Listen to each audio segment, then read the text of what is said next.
change your experience of this world. July 13, 2015.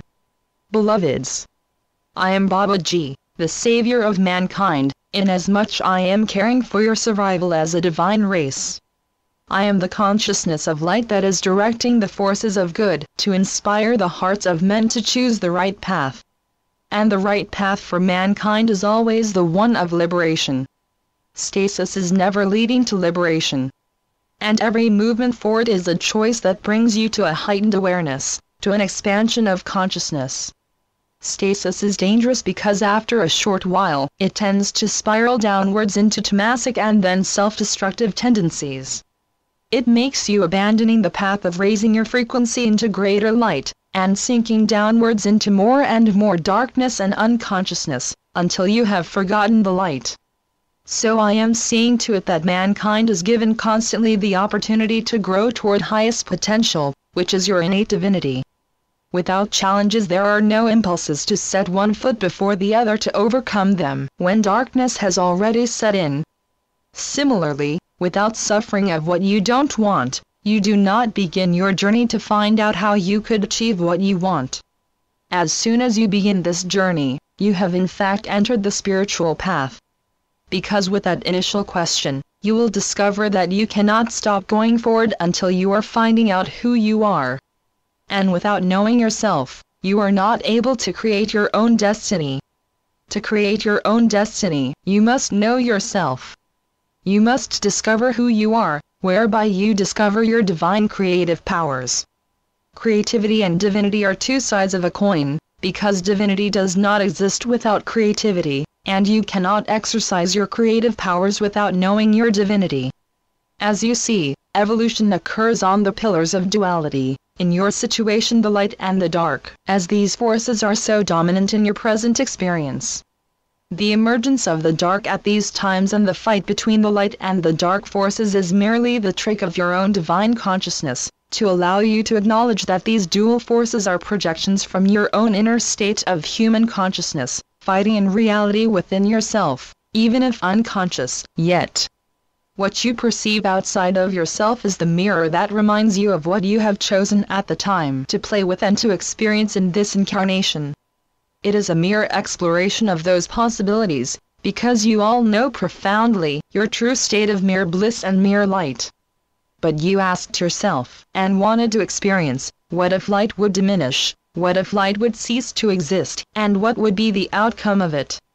Now, after so much suffering and having been fallen into the pit of darkness, darkness is always present as soon as only one iota of absolute light is diminished. You remember the infinite light and its source, pondering whether it is worth to continue further down the spiraling path.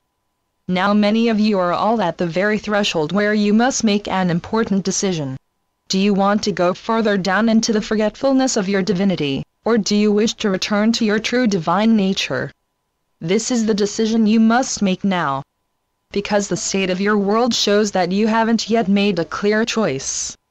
There is not much time left to delay your answer to this question. You had plenty of opportunities and experiences to come to your conclusion. Perhaps you are a bit afraid to return to the mere ecstasy of light because you had explored it already so well, and perhaps you are thinking you might be bored to return to this state, deprived of your many toys you have become addicted to meanwhile. But in any case, you must make your decision now. If you decide for the light, please know that this decision comes with rules. It requires to set the intent to exercise exclusion of darkness as a given reality in your mind from now on. Why? Because with every thought that believes in darkness in any form, you are reinforcing it. You are reinforcing your self-identification with an imagined victimhood, instead of knowing that you have been always a creator God. In any moment from now on, if you decide for the light, you must exercise your creative powers, not looking at what is, or seems to be, but looking in any moment at new, infinite divine possibilities instead, and choose accordingly. This is your new irrevocable responsibility from now on, in order to change your experience of this world, and to change it into a new adventure.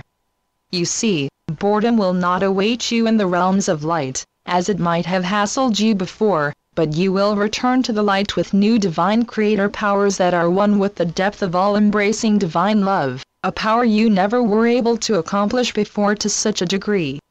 You will be given the opportunity to participate from now on in the glory of divine evolution that serves the inspiration and exaltation and expansion of divine creation. What an excitement is awaiting you! Wake up, my dears, and be aware of the divine gift that is now being given to you. Not only be aware of it, but use it. Use it for the sake of planetary awakening, freedom, and happiness. Use it for the sake of brotherhood and a united humanity. Now is the time to decide where you want to go. Divine creator powers of love are waiting for you, if you follow the light. This is the moment where your evolution is truly beginning. And it has never been given to you in such a glory before. So I am sure you will choose wisely. My blessings and my love are with you. I am Mahavatar Babaji. Channeled by posegga-rudel. Radiantlyhappy.blogspot.com